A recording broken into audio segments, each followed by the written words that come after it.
কসবা পৌর বিএনপি এবং থানা বিএনপি কর্তৃক আয়োজিত ইফতার ও দোয়া মাহফিলের শ্রদ্ধাভাজন সভাপতি উপস্থিত আছেন ব্রাহ্মণবাড়িয়া জেলা থেকে আমার সাথে আগত নেতৃবৃন্দ, ছাত্র দলের নেতৃবৃন্দ, যুব দলের নেতৃবৃন্দ, কসবা বিভিন্ন উপজেলা ওয়ার্ড থেকে আগত সকল পর্যায়ের নেতৃবৃন্দ, সকলের প্রতি রইল আমার সশ্রদ্ধ সালাম। প্রিয় নেতৃবৃন্দ, ইফতারের টাইম অতি নিকটে, সময় খুব অল্প। আপনারা জানেন গতকাল যারা বিগত দিনে রাজপথে ছিলেন না তারা একটি ইফতার পার্টির ব্যবস্থা করেছে কসবাতে। বিএনপি নামদারি ভুয়া। আমি বলতে চাই তারা ভুয়া। তারা যারা এখন 5 তারিখের পরে আকাশ পরিষ্কার দেখে রাজপথে এসে ইফতার পার্টি করেন, আন্দোলন করার চেষ্টা করেন, চাই আপনারা সাবধান হয়ে যান।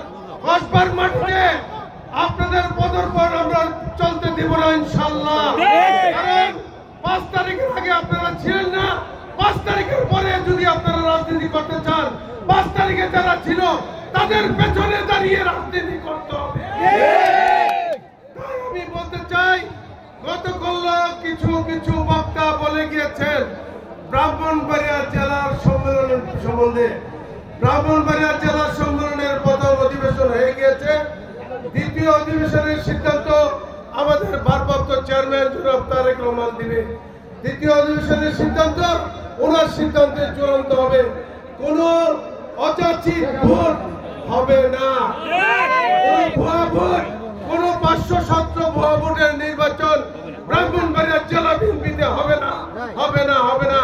পরিশেষে আমি বলতে চাই সুদিনে ঐক্যই রুখে দিতে পারে সকল ষড়যন্ত্র। আসুন আমরা ঐক্যবদ্ধভাবে থাকি এবং ঐক্যবদ্ধ থাকলে সকল ষড়যন্ত্র রুখে দিতে পারবো। ধন্যবাদ সবাইকে, ধন্যবাদ।